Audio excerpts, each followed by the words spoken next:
Hi hello ನಮಸ್ಕಾರ ಎಲ್ರಿಗೂ. ManeMaddhu YouTube ಚಾನಲ್ಗೆ ಎಲ್ಲರಿಗೂ ಸ್ವಾಗತ. ಈ ತುಳಸಿ ನಾರ್ಮಲಾಗಿ ಎಲ್ಲರ ಮನೆಯಲ್ಲೂ ಇದ್ದೇ ಇರುತ್ತಲ್ವ. ತುಂಬ ಜನರಿಗೆ ಗೊತ್ತಿದೆ ಅದರ ಔಷಧೀಯ ಗುಣಗಳ ಬಗ್ಗೆ. ಬೇರೆ ಬೇರೆ ರೀತಿಯಲ್ಲಿ ಹೆಲ್ಪ್ ಆಗುವಂಥದ್ದು. ಈಗ ಚರ್ಮದ ಸಮಸ್ಯೆಗಳಿರಲಿ, ಕೆಮ್ಮು ಕಫ ಇರಲಿ, ಜ್ವರ ಇರಲಿ, ಯಾವುದೇ ಥರದ ಪ್ರಾಬ್ಲಮ್ ಇರಲಿ, ಎಲ್ಲದಕ್ಕೂ ಕೂಡ ಒಂದು ಔಷಧವಾಗಿ ಯೂಸ್ ಮಾಡಬಹುದಾದಂತಹ ಒಂದು ಸಸ್ಯ. ಇದನ್ನು ನಾವು ಮನೇಲಿ ಇಟ್ಕೊಂಡ್ಬಿಟ್ರೆ ತುಂಬಾ ಒಳ್ಳೆಯದು. ಇವತ್ತಿನ ವಿಡಿಯೋದಲ್ಲಿ ನಾನು ತುಳಸಿಯ ಬಗ್ಗೆ ನಮಗೆ ನಾರ್ಮಲ್ ಆಗಿ ಗೊತ್ತಿಲ್ಲದೆ ಇರುವಂತಹ ಹೆಲ್ತ್ ಬೆನಿಫಿಟ್ಸ್ಗಳ ಬಗ್ಗೆ ಹೇಳ್ತೀನಿ. ಕೆಲವುದು ನಾರ್ಮಲ್ ಆಗಿ ಎಲ್ಲರಿಗೂ ಗೊತ್ತಿರುತ್ತೆ, ಬಟ್ ಕೆಲವೊಂದು ನಮಗೆ ಗೊತ್ತಿರಲ್ಲ ತುಂಬ ಜನಕ್ಕೆ. ಅಂತಹ ಹೆಲ್ತ್ ಬೆನಿಫಿಟ್ಸ್ಗಳನ್ನು ಇವತ್ತಿನ ವಿಡಿಯೋದಲ್ಲಿ ಹೇಳ್ತಾ ಇದ್ದೀನಿ. ಅದು ಯಾವುದು ಅಂತ ನೋಡಬೇಕಂತ ಹೇಳಿದರೆ ಈ ವಿಡಿಯೋನ ಸ್ವಲ್ಪ ಕೂಡ ಮಿಸ್ ಮಾಡದೆ ಪೂರ್ತಿ ನೋಡಿ. ಹಾಗೆ ನೀವು ಯಾರಾದರೂ ಇನ್ನೂ ನನ್ನ ಚಾನಲ್ನ ಸಬ್ಸ್ಕ್ರೈಬ್ ಮಾಡಿಲ್ಲ ಆದರೆ ಪ್ಲೀಸ್ ಸಬ್ಸ್ಕ್ರೈಬ್ ಮಾಡಿ, ಹಾಗೆ ಪಕ್ಕದಲ್ಲಿರುವ ಬೆಲ್ ಐಕಾನ್ನ ಕ್ಲಿಕ್ ಮಾಡಿ. ತುಳಸಿ ನಾವೆಲ್ಲ ಮನೆ ಎದುರುಗಡೆ ಬೆಳೆಸ್ತೀವಿ ಅಲ್ವಾ. ಸೊ ಅದರಲ್ಲಿ ಇಷ್ಟೊಂದು ಔಷಧೀಯ ಗುಣಗಳಿದೆ ಅಂತ ಹೇಳಿದರೆ ನಮಗೆ ತುಂಬ ರೀತಿಯಲ್ಲಿ ನಮ್ಮ ದೇಹಕ್ಕೆ ಹೆಲ್ಪ್ ಆಗುವಂಥದ್ದು. ಸೊ ನಾನು ಒಂದೊಂದಾಗಿ ಅದರ ಔಷಧೀಯ ಗುಣಗಳ ಬಗ್ಗೆ ಹೇಳ್ತಾ ಹೋಗ್ತೀನಿ. ನಮಗೆ ಯಾವ್ಯಾವ ರೀತಿಯಲ್ಲಿ ಆರೋಗ್ಯದಲ್ಲಿ ಹೆಲ್ಪ್ ಆಗುತ್ತೆ ಅದು ಅಂತ. ಮೊದಲನೇದು ಹೇಳ್ತಾ ಇರೋದು, ಇದರಲ್ಲಿ ನಮಗೆ ಇಂಪಾರ್ಟೆಂಟಾಗಿ ಬೇಕಾಗುವಂತಹ ವಿಟಮಿನ್ ಮತ್ತು ಜಿಂಕ್, ಇದೆರಡೂ ಕೂಡ ಇದರಲ್ಲಿ ಜಾಸ್ತಿ ಇರೋದ್ರಿಂದ ಇದು ಒಂಥರ ನಮಗೆ ನ್ಯಾಚುರಲ್ ಇಮ್ಯುನಿಟಿ ಬೂಸ್ಟರ್ ಥರ. ರೋಗ ನಿರೋಧಕ ಶಕ್ತಿ ಜಾಸ್ತಿ ಮಾಡ್ಕೊಳ್ಳೋದಕ್ಕೆ ನಾವು ಬೇರೆ ಯಾವುದೇ ಯೂಸ್ ಮಾಡೋದಾದರೆ ಅದರಲ್ಲಿ ತುಳಸಿ ಅಂತೂ ಕಂಪಲ್ಸರಿ ಇರಲೇಬೇಕು. ನಾವು ಏನು ಕಷಾಯ ಮಾಡಲಿ, ಟೀ ಮಾಡಲಿ, ಏನೇ ಮಾಡಲಿ, ತುಳಸಿ ಅಂತೂ ಆ್ಯಡ್ ಮಾಡಲೇಬೇಕು. ಯಾಕಂದರೆ ಇದು ನ್ಯಾಚುರಲ್ ಇಮ್ಯುನಿಟಿ ಬೂಸ್ಟರ್. ಜೊತೆಗೆ ಇನ್ಫೆಕ್ಷನ್ಸ್ ಎಲ್ಲ ಆಗೋದಿದ್ರೆ ಕೂಡ ತಡೆಯುತ್ತೆ ಇದು. ಇದರಲ್ಲಿ ಆ್ಯಂಟಿಬ್ಯಾಕ್ಟೀರಿಯಲ್, ಆ್ಯಂಟಿವೈರಲ್, ಆ್ಯಂಟಿಫಂಗಲ್ ಗುಣಗಳೆಲ್ಲ ಇರೋದ್ರಿಂದ ಒಂದು ನ್ಯಾಚುರಲ್ ಇಮ್ಯುನಿಟಿ ಬೂಸ್ಟರ್ ಅಂತಲೇ ಹೇಳ್ಬೋದು ನಮ್ಮ ದೇಹಕ್ಕೆ.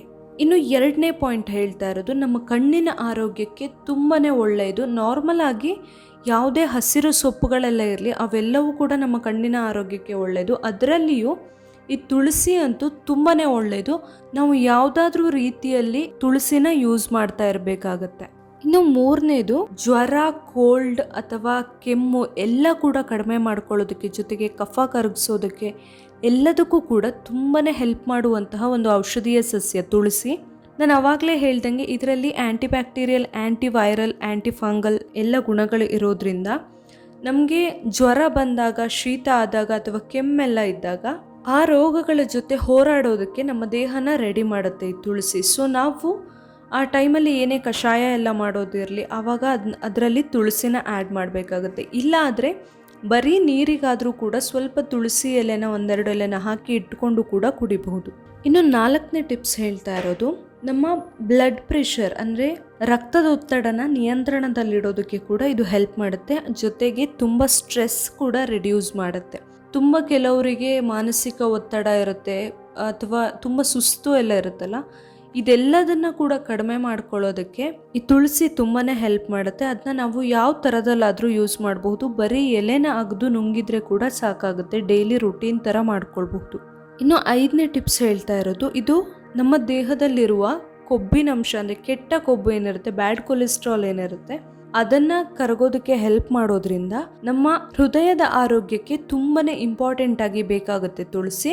ಸೊ ಇದನ್ನು ನಾವು ಯಾವುದೇ ಥರದಲ್ಲಿ, ನಾನು ಆಲ್ರೆಡಿ ಹೇಳ್ದಂಗೆ ನೀರಿಗೆ ಹಾಕಿ ಕುಡಿಬಹುದು, ಟೀ ಮಾಡೋದಿದ್ರೆ ಅದಕ್ಕೆ ಹಾಕ್ಬೋದು, ಕಷಾಯ ಮಾಡ್ಬೋದು, ಇಲ್ಲ ಹಾಗೆ ಕೂಡ ತಿನ್ಬಹುದು. ಸೊ ಯಾವುದಾದ್ರೂ ಒಂದು ರೀತಿಯಲ್ಲಾದರೂ ನಾವು ಯೂಸ್ ಮಾಡ್ತಾ ಇದ್ರೆ ನಮ್ಮ ಹೃದಯಕ್ಕೆ ಕೂಡ ತುಂಬಾ ಒಳ್ಳೆಯದು ಈ ತುಳಸಿ. ಇನ್ನು ಆರನೇ ಟಿಪ್ಸ್ ಹೇಳ್ತಾ ಇರೋದು, ಡಯಾಬಿಟಿಕ್ ಪೇಷಂಟ್ಸ್ಗೆ ತುಂಬಾ ಹೆಲ್ಪ್ ಆಗುತ್ತೆ ಅವರ ಬ್ಲಡ್ ಶುಗರ್ ಲೆವೆಲ್ನ ಕಂಟ್ರೋಲ್ ಮಾಡ್ಕೊಳ್ಳೋದಕ್ಕೆ. ಬ್ಲಡ್ ಶುಗರ್ ಲೆವೆಲ್ ನಿಯಂತ್ರಣದಲ್ಲಿರಬೇಕು ಅಂತ ಹೇಳಿದರೆ, ಸೊ ಕೆಲವರು ಆ್ಯಕ್ಚುಲಿ ಫಾಲೋ ಮಾಡ್ತಾರೆ ಅಂದ್ಕೊಳ್ತೀನಿ. ಬೆಳಿಗ್ಗೆ ಎದ್ದ ತಕ್ಷಣ ಖಾಲಿ ಹೊಟ್ಟೆಯಲ್ಲಿ ಒಂದೆರಡು ತುಳಸಿ ಎಲೆಗಳನ್ನು ಹಾಗೆ ಅಗದು ನುಂಗಬೇಕು. ಇದರಿಂದ ಬ್ಲಡ್ ಶುಗರ್ ಲೆವೆಲ್ ಕಂಟ್ರೋಲಲ್ಲಿ ಇರೋದ್ರ ಜೊತೆಗೆ ನಮಗೆ ಬೇರೆ ಬೇರೆ ರೀತಿಯಲ್ಲಿ ಕೂಡ ಹೆಲ್ಪ್ ಆಗುತ್ತೆ ಇದು. ಇನ್ನು ಎಂಟನೇ ಪಾಯಿಂಟ್ ಹೇಳ್ತಾ ಇರೋದು, ಡೈಜೆಷನ್ಗೆ ತುಂಬಾ ಒಳ್ಳೆಯದಿದು. ಹೊಟ್ಟೆಯ ಪ್ರಾಬ್ಲಮ್ ಏನೇ ಇರಲಿ, ಗ್ಯಾಸ್ಟ್ರಿಕ್ ಸಮಸ್ಯೆ ಇರಲಿ, ಎದೆ ಉರಿ, ಈ ಥರ ಯಾವುದೇ ಪ್ರಾಬ್ಲಮ್ಸ್ಗಳು ಇರಲಿ, ಎಲ್ಲವನ್ನು ಕೂಡ ಕಡಿಮೆ ಮಾಡ್ಕೊಳ್ಳೋದಕ್ಕೆ ಈ ತುಳಸಿ ಹೆಲ್ಪ್ ಮಾಡುತ್ತೆ. ಸೊ ನಾವು ಏನೋ ಹೊಟ್ಟೆಯಲ್ಲಿ ಪ್ರಾಬ್ಲಮ್ ಇದೆ, ಹೊಟ್ಟೆ ನೋವು, ಇಂಡೈಜೆಷನ್ ಆಗಿದೆ, ಅಜೀರ್ಣ ಥರ ಆಗಿದೆ, ಗ್ಯಾಸ್ಟ್ರಿಕ್ ಆಗಿದೆ ಅಂತೆಲ್ಲ ಇದ್ದರೆ ತುಳಸಿನ ನಾವು ಕಷಾಯ ರೂಪದಲ್ಲೋ ಯಾವುದಾದ್ರೂ ರೂಪದಲ್ಲಿ ಯೂಸ್ ಮಾಡಿದರೆ ಆದಷ್ಟು ಬೇಗನೆ ಕಡಿಮೆ ಆಗುತ್ತೆ ಅದೆಲ್ಲ ಕೂಡ. ಇನ್ನು ಲಾಸ್ಟ್ ಪಾಯಿಂಟ್ ಹೇಳ್ತಾ ಇರೋದು, ನಮ್ಮ ಚರ್ಮ ಮತ್ತು ಕೂದಲಿನ ಆರೈಕೆಗೆ ಇದು ತುಂಬಾ ಒಳ್ಳೆಯದು. ಸ್ಕಿನ್ನಿಗೆ ಗ್ಲೋ ಬರೋಕ್ಕೆ ಅಥವಾ ಆ್ಯಂಟಿ ಏಜಿಂಗ್ ಅಂತ ಏನು ಹೇಳ್ತೀವಿ, ನಮಗೆ ಚರ್ಮ ಸುಕ್ಕುಗಟ್ಟದಂಗೆ ಆಗುತ್ತೆ, ಗ್ಲೋ ಇರೋದಿಲ್ಲ, ತುಂಬ ಡಲ್ ಆಗಿರುತ್ತೆ, ಕೂದಲು ಕೂಡ ಹಾಗೆ ತುಂಬ ಡಲ್ ಆಗುತ್ತೆ. ಈ ಥರ ಎಲ್ಲ ಪ್ರಾಬ್ಲಮ್ಸ್ ಇದ್ದರೆ ನಾವು ತುಳಸಿನ ಯೂಸ್ ಮಾಡ್ತಾ ಇರಬೇಕು.